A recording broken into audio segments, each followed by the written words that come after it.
Welcome to the introductory module of large sample inference. Actually, in statistics, we have done small sample inference, we have done some small sample comparison of estimators, some performance comparison of tests in terms of power, but there are often we encounter some type of statistics whose sampling distribution is not easy to obtain. So, if we get some statistical procedure using such a statistic, the quality of inference cannot be judged. So, that is why we need the large sample theory. Large sample theory enables us at least to compare the performance or to evaluate the quality of inference for large N. However, the problem is how large is large. So, there is no clear cut mentioning of what is meant by large sample, but still we often observe that whenever we get sample observations exceeding 30, the large sample approximations hold good. So, in this module we shall discuss some applications and some scope of applications of large sample theory. So, the objective of this course or this module is to learn why large sample methods are necessary, and we shall illustrate the necessity by means of some real life examples. The role of asymptotic procedures in statistics is actually twofold. Number one, it enables us to find approximate tests and confidence regions in situations where the exact distribution of the statistic is not analytically tractable. And secondly, it can be used theoretically to study the quality of statistical procedures. So, now we shall give an overview of large sample methods in statistics. So, large sample methods in statistics is a general methodology for analyzing data sets involving a large number of observations. Drawing statistical conclusions from a given data set need a suitable probability model so that the behavior of the observations can be explained conveniently. With respect to the assumed probability model, the behavior of the relevant test or statistic is studied carefully so that precise conclusions can be drawn. For small data sets with well specified probability models, the behavior of test and or statistic can be evaluated exactly. Now, if the underlying distribution is not simple as binomial, Poisson, exponential or normal, the exact sampling distribution of the concerned statistic may be mathematically intractable, even for small number of observations. Quite naturally, the degree of complexity increases as the number of observations in the sample becomes large. But it is interesting to note that for large data set, the requirement of an appropriate probability law assumption is not as crucial as in small samples. For large data set, we only need to assume that the underlying distribution is a member of a broad class of distributions. Thus more robustness is expected with respect to the underlying distribution assumption when the number of observations is quite large. So, now we shall discuss some requirements in large sample methods. There are some natural requirements for a statistical method to qualify as a valid large sample method. If the underlying problem is an estimation problem, it is natural to expect that the estimator should be closer to the parameter with the increase in sample size. This is the well known property of consistency of estimators.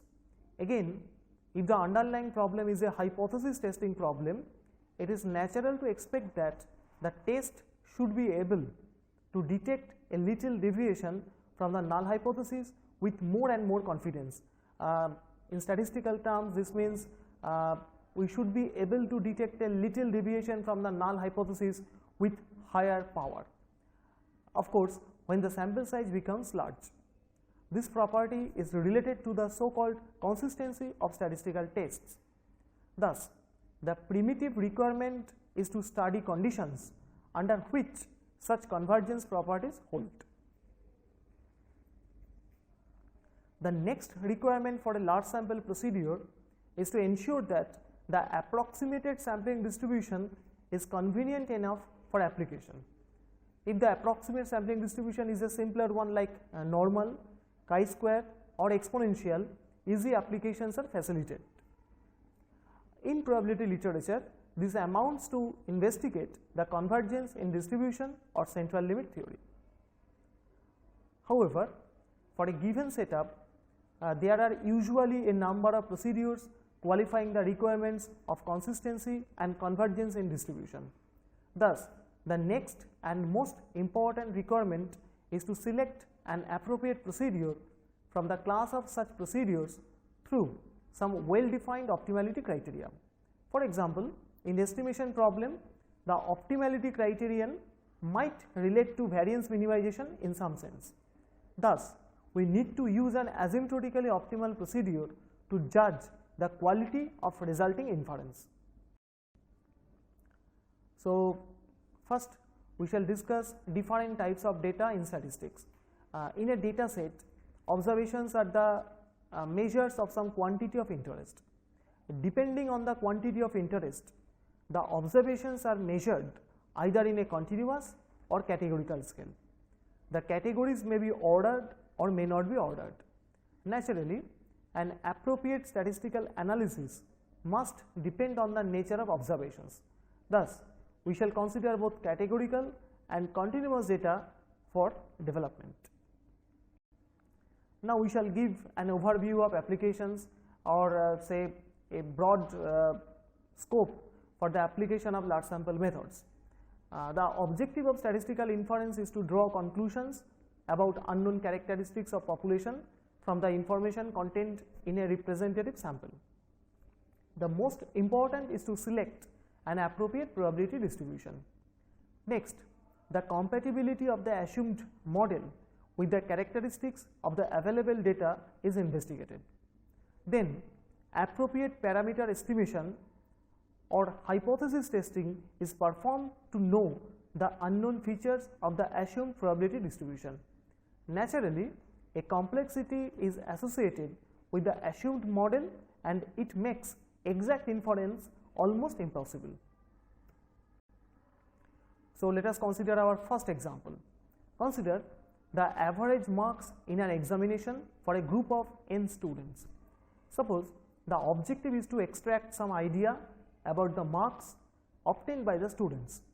The marks of the ith student is indicated by xi with f as the underlying distribution. Suppose there is sufficient evidence to assume that the underlying distribution is normal with unknown mean mu and unknown variance sigma square.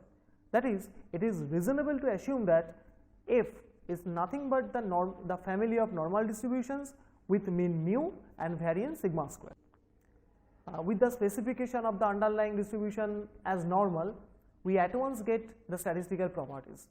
For example, if the problem is to estimate unknown parameters, then the maximum likelihood method or the method of moments can be adopted.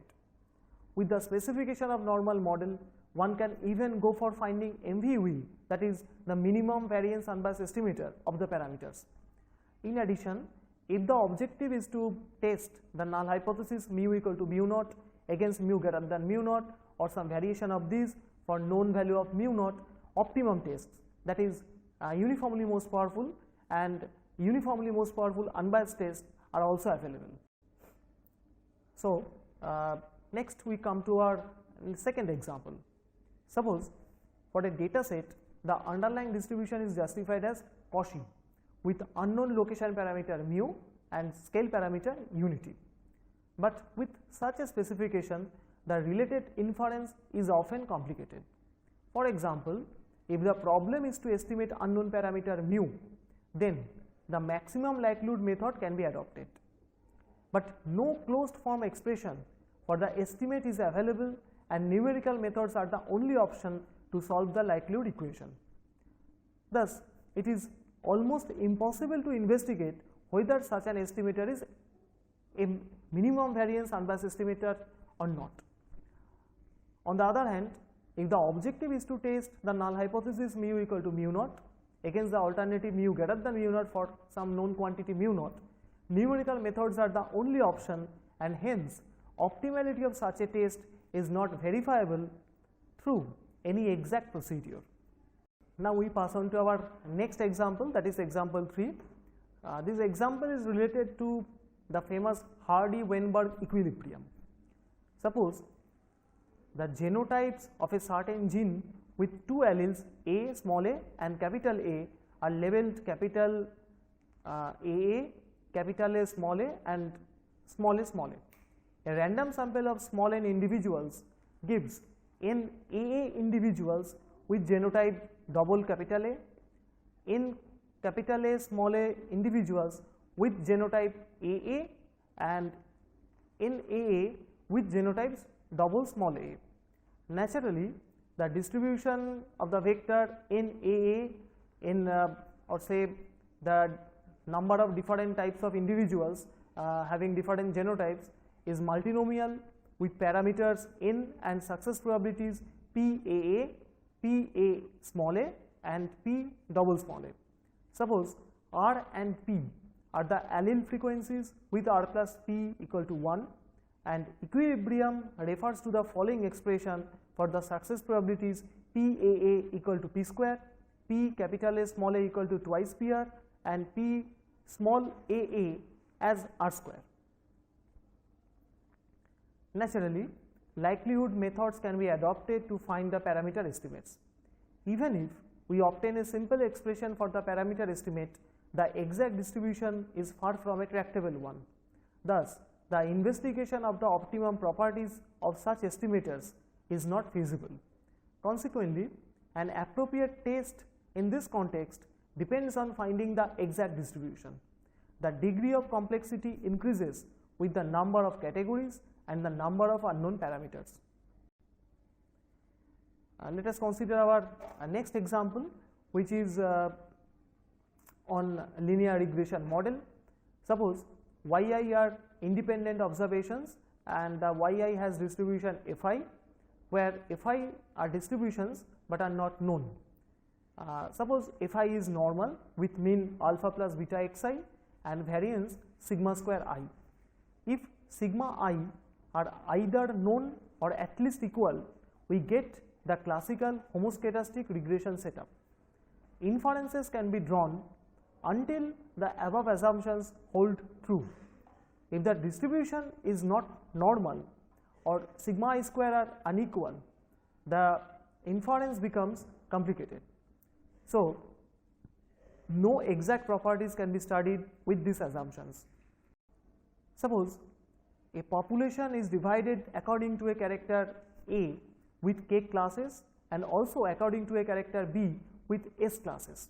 The objective is to judge whether the two characters are independent. Naturally, Pearson divergence measure is a relevant statistic, but small sample distribution evaluation of such a statistic is quite complicated. Large sample methods provide a way to carry out a test using such a statistic. The same is observed for a test of homogeneity. Next, consider example 6. Suppose the weight of each child, say y, is observed for p fixed randomly assigned diets and the diets are indicated by x. If yij is the weight of the ith child given the jth diet and xij indicates the corresponding measurement of diet, we have a repeated measures model. One can use a random effects model with normal but correlated errors. However, if we deviate from normality, say some other member of the exponential family, or even consider a complex correlation structure, investigation of the exact properties become far from feasible.